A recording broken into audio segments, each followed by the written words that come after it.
கதிரேசா, இப்ப என்ன பண்றதுன்னு ஒண்ணுமே புரியலப்பா. கண்ணம்மாவுக்கு வயசுல இருக்கிற குழந்தை தானே திரும்பிடுச்சு. குறுக்கலையா குறுக்கலையா? காமாட்சி பாட்டியை பாத்தீங்களா? காமாட்சி பாட்டி இப்பதான் பேத்தியோட வெளியே போறாங்க. அப்படியா?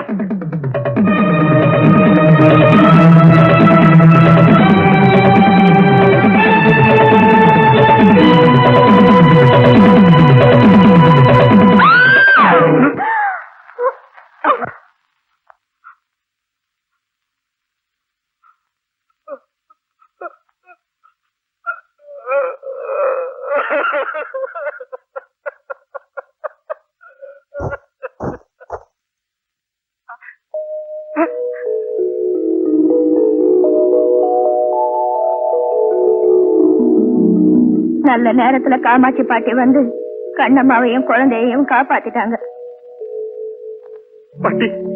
கதிரேசா, எழுந்திரிப்பா. உள்ள போய் குழந்தைய பாரு.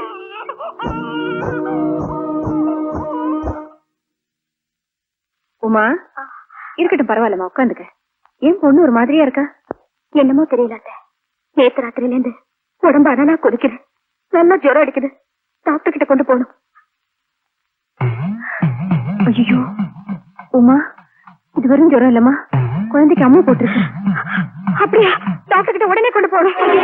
உமா, அவசரப்பட்ட அந்த மாதிரி தவறு எதுவும் செஞ்சிடாதம்மா. இப்படிப்பட்ட நேரங்கள்ல தீட்டு தடங்கள் எதுவும் இல்லாம வீட்டை சுத்தமா வச்சுக்கணும். வாசல்ல வேப்பனையை கட்டி தொங்க விடணும். மடிப்பு சேந்தி கிடைக்கிற அரிசியில கஞ்சி காய்ச்சி கொடுத்து அம்மனுக்கு செய்யற அபிஷேக தீர்த்தத்தையும் கொடுத்தா 9 நாள்ல அம்மா இறங்கிடுவாமா. தயவு செஞ்சு இந்த 10ஆம் பசலி பழக்கம் உங்களோட வச்சுக்கோங்க. டாக்டர் கிட்ட கூட்டிட்டு போய் ஒரு இன்ஜெக்ஷன் போட்டா நாளைக்கு சரியாயிடும். வேண்டாமா, நான் சொல்றதை கேளுமா. என்னம்மா, என்ன விஷயம்? பாருடா, உன்னைக்கு அம்மா போட்டிருக்கு, டாக்டர் கிட்ட தூக்கிட்டு போறேன்னு சொல்றா. அம்மா, அம்மா சொல்றதையும் கேள. இல்லைங்க, இப்படித்தான் எங்க அப்பா சொன்ன பேச்ச கேட்டு நான் எங்க அம்மாவையே பறி கொடுத்துட்டேன். என்ன சொல்றேன்? எனக்கு 5 வயசு இருக்கும்போது எங்க அம்மாவுக்கு அம்மா வாத்திருந்தது. இப்படித்தான் எங்க அப்பா வைத்தியம் பார்க்க விடாம என்ன சொன்னாரு தெரியுமா? கைய கால உடைச்சுதான் வைத்தியம் பாணியன் எவனையாவது வீட்டுக்குள்ள கூட்டு வந்தீங்கன்னா. ஆமா, இப்ப நான் என்ன சொல்லிட்டேன் இப்படி குத்தல் போடுறீங்க? நான் பக்கத்து வீட்டுக்காரிதான், எனக்கு மனசு கேட்காம அக்காக்கு அம்மா போட்டிருக்க, யாராவது வைத்தியரை கூட்டிட்டு வந்து கொஞ்சம் மருந்து மாயம் கொடுத்தா குணமாகுமே யோசனை சொல்ல வந்த. கேட்டா கேளுங்க, கேட்காட்டி போங்க. மருந்து மாயமா? இது என்ன குடல்ல இருக்கிற உஷ்ணம் கொப்பளமா மாறி வெளியே வந்துட்டு நினைச்சா? மாறி குத்தா போட்டிருக்கா. இதுக்கு என்ன செய்யணும், எப்படி செய்யணும்னு எனக்கு தெரியும். எனக்கு என்ன, எப்படியாவது போங்க. பெருசா வைத்தியம் சொல்ல வந்துட்டா. வைத்தியம் அப்பா, அந்த அக்கா நமக்கு நல்லதுன்னு சொல்லி போனாங்க, ஏன் போ கோச்சிக்கிட்டீங்க? இது வியாதி இல்லம்மா, வைத்தியரை வச்சு குணப்படுத்துறதுக்கு. அந்த ஆத்தாளுக்கு நம்ம மேல ஏதோ கோபம், அதனாலதான் உங்க அம்மா உடம்புல இப்படி முத்தா போட்டிருக்கா. இதுக்கு என்ன செய்யணும் தெரியுமா? என்னப்பா செய்யணும்? தாய் வந்துட்டேன்.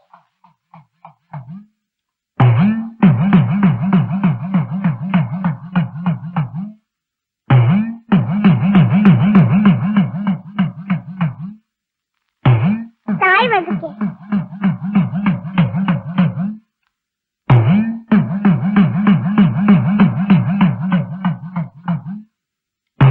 தாய் வந்துட்டேன்.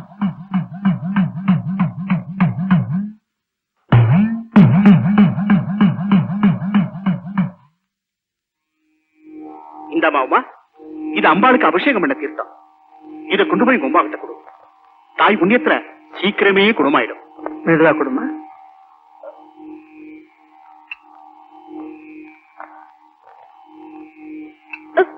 அந்த அபிஷேக தீர்த்தத்தை எடுத்து குடும்ப.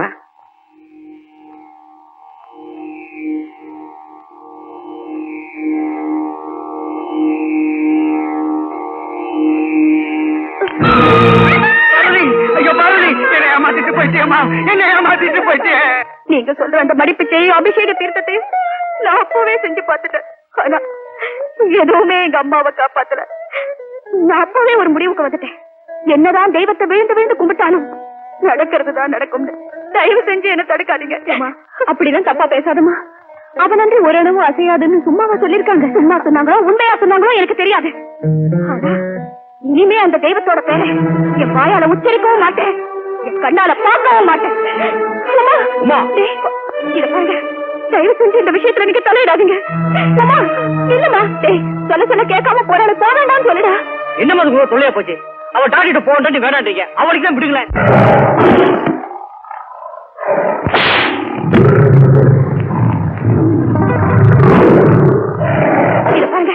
தயவு செஞ்சு இந்த விஷயத்துல நீங்க தலையிடாதீங்க. அம்மா இல்லம்மா, டேய் சொல்ல சொல்ல கேட்காம போறாங்க, போக வேண்டாம்னு சொல்லுடா.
அப்படி என்ன விசேஷம்? அதனுடைய தாற்பயம் என்னன்னு எனக்கு கொஞ்சம் சொல்லு பாட்டி. அதுவா, இந்த ஊர் உலகத்துல யார கேட்டாலும் பொதுவா சொல்றது என்னன்னா, நாக சதுர்த்தி அன்னைக்கு விரதம் இருந்து விழா எடுத்தா நாகதோஷம் நீங்கி கல்யாணமாகாத பெண்களுக்கு கல்யாணமாகும், பிள்ளை இல்லாதவங்களுக்கு புள்ள பிறக்கும், குடும்பம் ரொம்ப செழிப்பா இருக்கும் அப்படின்னு தான் சொல்லுவாங்க. ஆனா அதுக்கு மேல ஒரு உண்மை இருக்கு. உண்மையான பக்தியோட தன்னை வணங்கி வழிபடுறவங்களுக்கு அந்த தாய் இந்த ஒரு நாள்ல தாமா நேர்ல தரிசனம் கொடுக்கறா. என்னது, நேர்ல தரிசனம் கொடுப்பாளா? ஆமா. எப்படி தெரியுமா? வாழும் தெய்வமான பாம்பு வடிவத்துல ஒவ்வொரு வீட்டுக்கும் வந்து அவங்க பக்தியோட வைக்கிற பாலை குடிச்சிட்டு நிறைஞ்ச வயிறோட ஆசீர்வாதம் பண்ற இந்த புனிதமான நாளைத்தான் நாக சதுர்த்தின்னு நான் சொல்றேன்.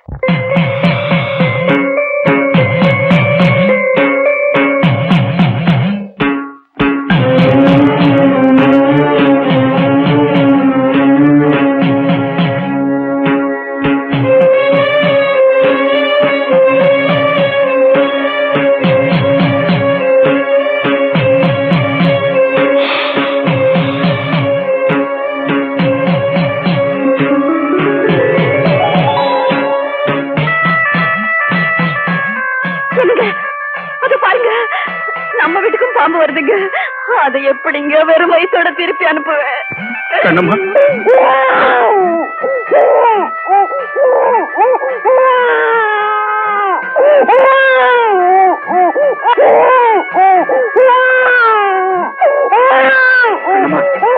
குழந்தைக்கு பசி போல இருக்கு. ஆமாங்க.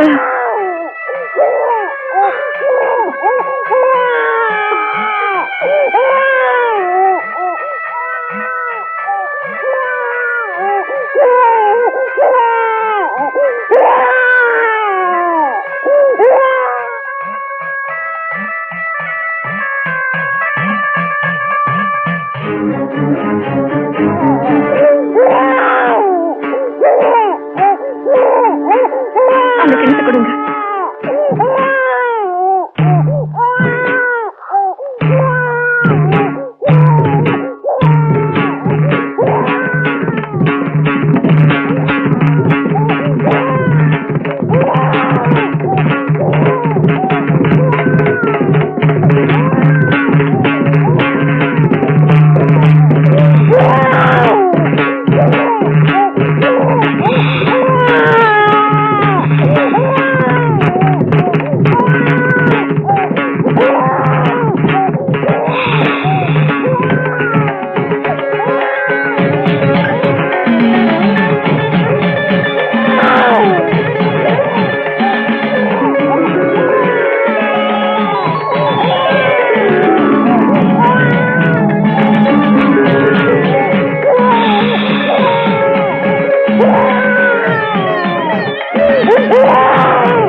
யாரையும் கேட்காம அம்மா போட்டிருக்கிற புள்ளைய தூக்கிட்டு டாக்டர் வீட்டுக்கு போயிருக்காடா. மடிப்பு சேர்ந்து கஞ்சி காய்ச்சி கொடுத்தேன். அந்த ஆத்தா கோயிலுக்கு போய் அபிஷேக தீர்த்தத்தையே வாங்கி கொடுத்தேன். எதையுமே ஏத்துக்காம மறுபடியும் புள்ளைய தூக்கிட்டு டாக்டர் வீட்டுக்கு போயிட்டாடா. ஐயோ, இப்படி மேலும் மேலும் தப்பு பண்ணி அந்த தாயுடைய கோபத்துக்கே ஆளாகிட்டு இருக்காளே. போடா, போய் எப்படியாவது அவளை காப்பாத்துறா. தடுத்து நிறுத்து. நீ ஒண்ணும் கவலைப்படாதம்மா, நான் போய் எப்படியா தடுத்து நிறுத்துறேன். வாங்க. எங்கடி குழந்தை?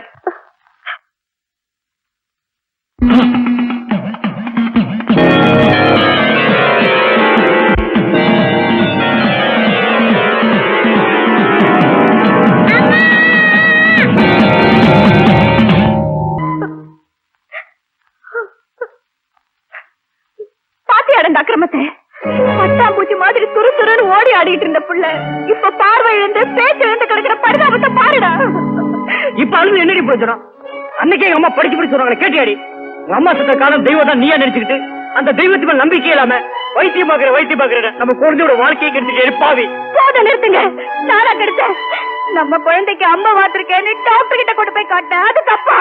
எந்த தெய்வத்தை பார்க்க மாட்டேன், அவ பேரை சொல்ல மாட்டேன்னு சொன்னியோ, அதுக்கு தண்டனையா இப்ப உன் மகனுடைய பார்வையும் பேச்சையுமே பறிச்சுட்டாளேடி. இப்போ அது புரிஞ்சுதா? மாதா பிதா செய்தது மக்களை கேட்கும்னு சொல்லுவாங்களே, அந்த தாயே இப்போ உன் மகளை கேட்டுட்டாளேடி. இன்னுமே விட்டு பேச்சு இந்த பால் இந்த பாவத்துக்கு பரிகாரமா அந்த தாய் குறிக்கொண்டு இருக்க ஒவ்வொரு கோயிலுக்கா போய் என் குழந்தைக்கு பார்வை கொடு, பேச்சு கொடுன்னு பிராய்ச்சியத்தை தேடிக்கோமா. ஐயோ, அத்தை வேண்டாம். சொல்றது கேளுங்க. அத்தை வேண்டாம். என் குழந்தை கொண்டு போகாதீங்க. என்னங்க அத்தை?